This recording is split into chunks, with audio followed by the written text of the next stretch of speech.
আচ্ছা, তোমাদের সকালবেলা কেমন লাগে বলো তো? আমার তো সকালবেলা অনেক বেশি ভালো লাগে।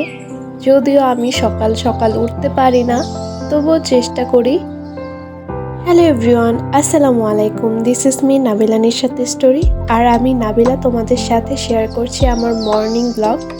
বেলা ঘুম থেকে উঠলেই প্রথমে আমার আসা হয় বারান্দায়, কারণ বারান্দা থেকে বাইরের নেচার একটা মেন্টাল রিফ্রেশমেন্ট আমাকে দেয়। তো অ্যাজ ইউজুয়াল সকালবেলা আমি ঘুম থেকে ওঠার পর প্রথমে বারান্দায় চলে আসি, কারণ এখানে অনেক ধরনের পাখি আসে সকালবেলা। সাথে একটু কুয়াশা কুয়াশা ভাব চলে আসে, কিন্তু হয়তো ভিডিওতে দেখা যাচ্ছে না। তারপর আমি আমার সকালে ফ্রেশ হয়ে নিচ্ছি। তারপর আমি আমার কিছু বেসিক স্কিন কেয়ার বলা যাবে না, কারণ আমি তেমন কিছু ইউজ করি না। প্রথমে মুখটাকে ক্লিন করার পর আমি একটা সিম্পলের ময়শ্চারাইজার ইউজ করি, কারণ ময়শ্চারাইজারটা আমার স্কিনটাকে অনেক বেশি হাইড্রেট করে। তারপর আমি ভালো মতো একটু আলতোভাবে পুরো ফেসে অ্যাপ্লাই করে নিই, যাতে সম্পূর্ণ ফেস অ্যাবজর্ব করে। আমার লিপ কিছুক্ষণ পর পর অনেক বেশি ড্রাই হয়ে যায়, তো সে কারণে আমি একটা লিপ বাম ইউজ করি। এটা আমার কাছে অনেক বেশি ভালো লাগে, আর একটা হেলদি লিপ কেয়ার বলা চলে। তো এতটুকুই আমার স্কিন কেয়ার। তো তারপর আমি চলে গেলাম রুমে, যেহেতু সকালবেলা একটু রুম অগোছালো থাকে।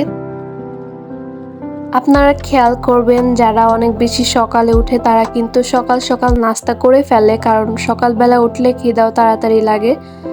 অনেকে চা খায়, কফি খায়, কিন্তু আমার আসলে চা কফির তেমন একটা অভ্যাস নেই বলতে গেলেই। আর কি, আমার এমনিতে রাতে ঘুম হয় না, যার কারণে আমি আর চা কফিটা প্রিফার করি না।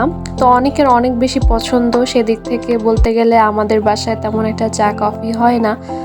তারপর আর কি কিছুক্ষণ বসেছিলাম। সকালবেলার বাতাস কিন্তু অনেক বেশি ইফেক্টিভ মনের প্লাস শরীরের জন্য। সামনের মাসে আমার ইন কোর্সের এক্সাম, তো তার আগে কিছু অ্যাসাইনমেন্ট দিয়ে দিয়েছে। আর এইচএসসি এক্সামের কারণে আর কি এখন তেমন আমাদের ক্লাস হচ্ছে না, যার কারণে বাসায় অনেক বেশি অ্যাসাইনমেন্টের চাপ পড়ে গেছে।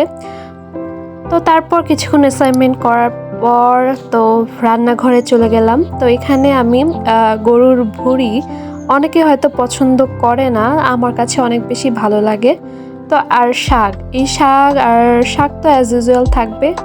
তারপর হচ্ছে আব্বু বাজার থেকে আর কি সকালবেলা বাজারে গিয়েছিল, তারপর পাঙ্গাস মাছ এনেছে। এটা আমাদের বাসার মোটামুটি সবারই পছন্দর লিস্টে আছে, যদিও অনেকে খায় না। তারপর আমাদের কাছে অনেক বেশি ফেভারিট। এখানে কাঁঠাল, পেয়ারা, দেশি পেয়ারা, তারপর দুধ, আমড়া, আর যা যা লাগে সব কিছু এনেছে আর কি। বেসিক্যালি মোটামুটি প্রায় 2-3 দিন পর পরই আমাদের বাসায় বাজার করা হয়, যেহেতু মানুষ বেশি।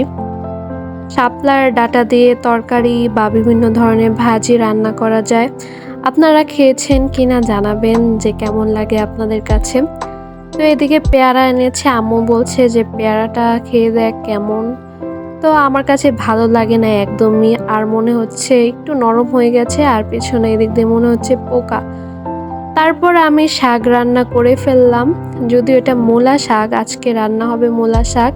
মাছগুলো ভালো মতো ধুয়ে প্যাকেট করে নিলাম, সব কিছু ধুয়ে নিয়েছি, ফ্রিজে রেখে দেব।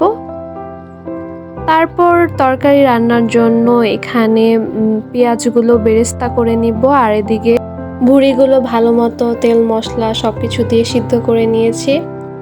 এখানে কিউব করে ছোট ছোট আলু কুচি দিয়েছি। ঝাল মশলা সবকিছু টেস্ট করেছি, সুন্দর একটা ফ্লেভার আর ঘ্রাণ আসতেছে। আপনাদেরও কি এই খাবারটা পছন্দ কিনা অবশ্যই জানাবেন, আমার কিন্তু অনেক বেশি ভালো লাগে।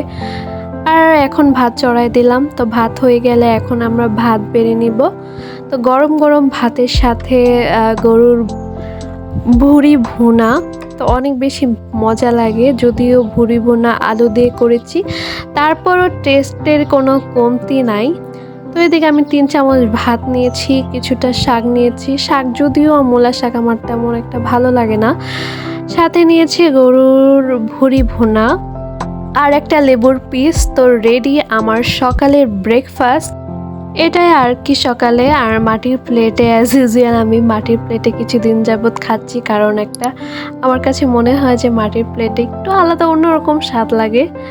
তো এই যে আমি আমার সকালের ব্রেকফাস্ট করব এখন। তো এটাই ছিল আমার সকালের মর্নিং ব্লগ। আশা করছি আপনাদের ভালো লাগবে। ভালো লাগলে অবশ্যই একটা লাইক দিবেন। আর কে কোন জায়গা থেকে দেখছেন আমার ব্লগটা অবশ্যই জানাবেন। আমার বোরিং ভিডিওগুলো যদি তোমাদের ভালো লেগে থাকে অবশ্যই আমার চ্যানেলটা সাবস্ক্রাইব করে দিও এবং আমার পাশে থেকো। বাই বাই, আল্লাহ হাফেজ।